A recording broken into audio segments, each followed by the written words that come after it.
All right. Welcome to Taiwan Talk. I'm Trevor Tortomasi, and this week I'm speaking with Wes Pearson, editor-in-chief at Black Asia Magazine, an online publication focusing on the lives of people from the African diaspora in Asia, with in-depth looks at the successes and struggles of their work and influence. So, Wes, That's correct. What is Black Asia Magazine? What is Black Asia Magazine? It's an online publication. Like you just said, we look at the lives of Black people who majority of whom are not from Asia. There are people who look like me who are indigenous to places like Thailand or Vietnam or something like that, or the Philippines, mostly newcomers. And living in this part of the world and forging new communities, new identities, and also us as Black people sharing resources and just working out whatever common problems we might have. So first, let's find a space where we can sit down together and talk about what these problems might be. And then from there, the next step would be what are some possible positive solutions to these problems? Because they are unique to anything that anyone else would be facing. So yeah, that's what the site has been geared towards. I've been doing this in November, coming up on 4 years. The very first thing I decided to do was just to take stories of people. So if you could be from Cameroon or Nigeria, from the United States, different parts, or from the West Indies. How did you get out here? And what brought you out here? And what are you doing here? And what are some of the issues or struggles that you might be facing? And just to talk about that, to get that out. What kind of content can we find?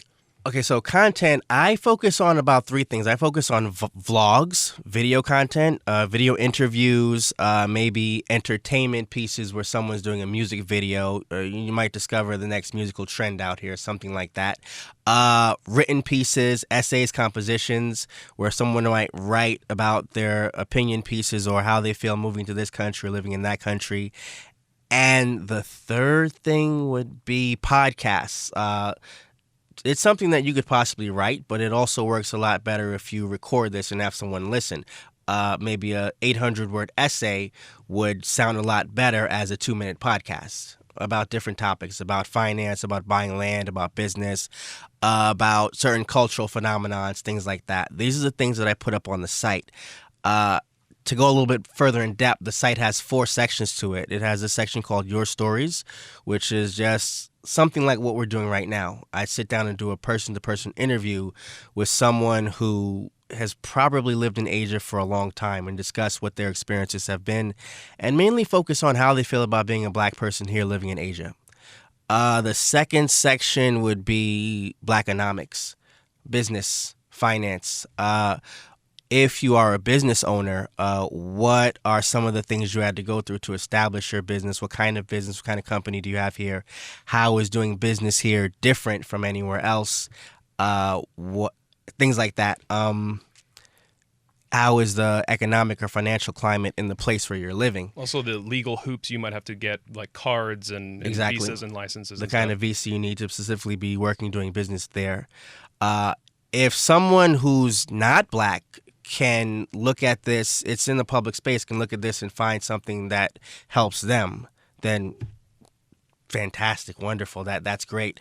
One of the pieces I can recall that went up there was a professor who's actually from Benin also, strangely enough, and he's a professor in Bangkok right now. Shout out to Roland Amasu.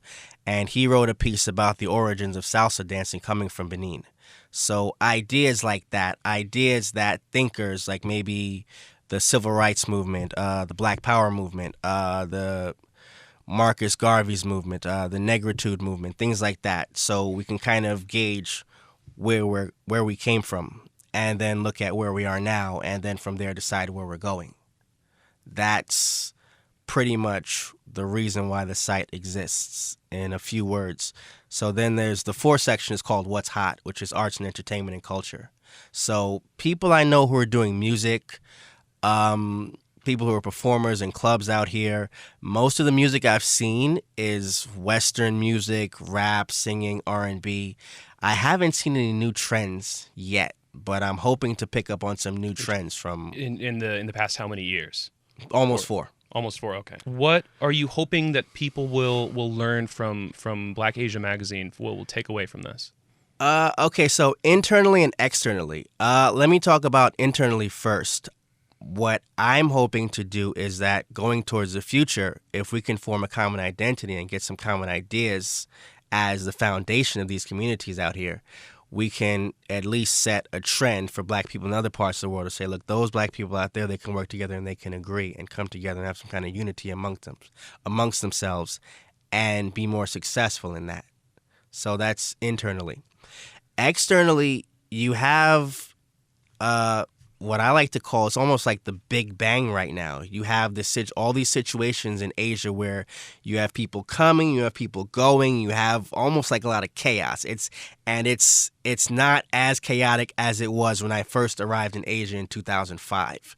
And it's slowly cooling, and these different communities, these different countries they're slowing down, they're taking their various forms and shapes. And so you have all these different cultures coming into contact with one another. And there are some clashes. How do we minimize those clashes? How do we get these different communities to understand each other better? One of the things that, since I've interviewed people, one of the phrases that keeps coming out is, especially for us as black people, if we want our story to get told, then we have to tell it. So if you want an accurate representation of who these people are and what they're doing, look here. Look at Black Asian Magazine. Greater understanding is one of the directions that we're going in. I believe it says on the site somewhere, focus more on what brings us together rather than what keeps us apart. Yeah, exactly. What is the process like? Well, the first thing we look for is people who are living here. We try not to interview too many people who just got out here, who are sort of fly by night. They're just going to be here for like maybe a year or two and then go back home. They're not sure what they want to do. We want to interview people who have the idea of putting down roots here and forming community here in Asia. So that's the first thing we look for, that you have at least a few years experience living out here and you have an understanding of what the culture is like, and you know accurately what your reaction is to the culture here, wherever you're living. It could be in Thailand, it could be in Beijing. And so you have some interesting stories to tell. Other than that, we look for people who are not doing ordinary things like, oh, I'm just teaching English. No, I'm also running a business.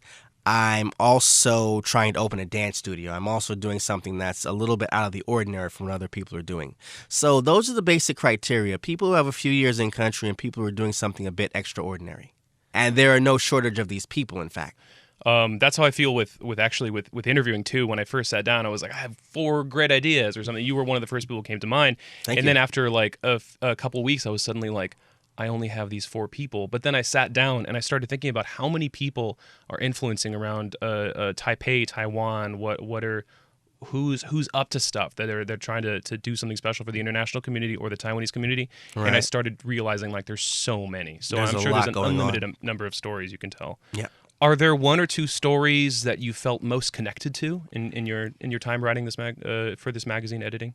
There's a woman I know named Teray Simons, she's American, and she lives in Bangkok, and she works a lot with refugees who are from different probably countries in Africa, who are living there illegally, who get detained in Bangkok, and having to go there and give them food and give them toiletries and just doing something that's very humane on a basic human level for these people that she's never known before.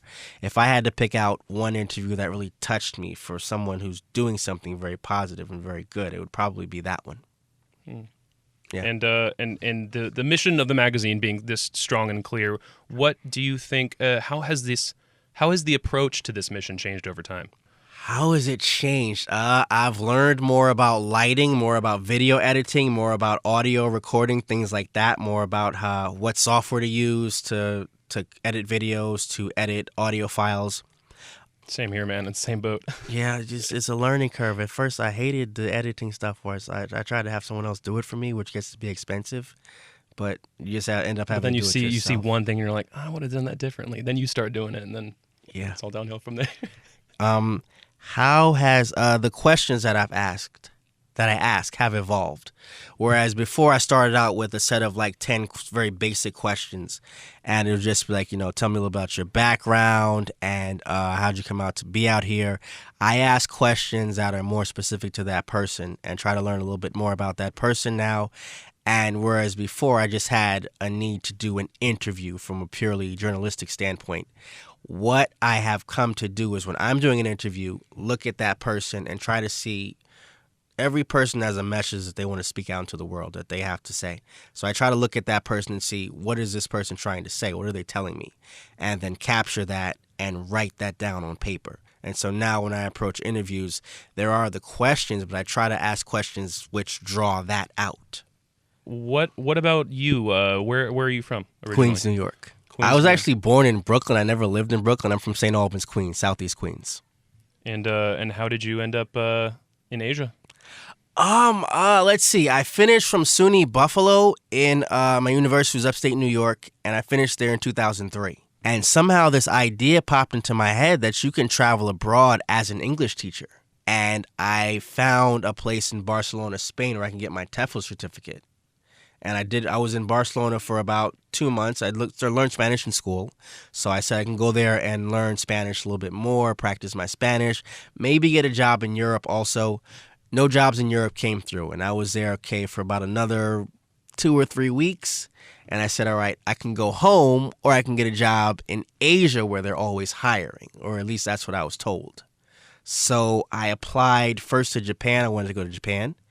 But the first job that came along was in northern China. And I took the little bit of money I had and I got on a plane from where I was in Europe to Beijing.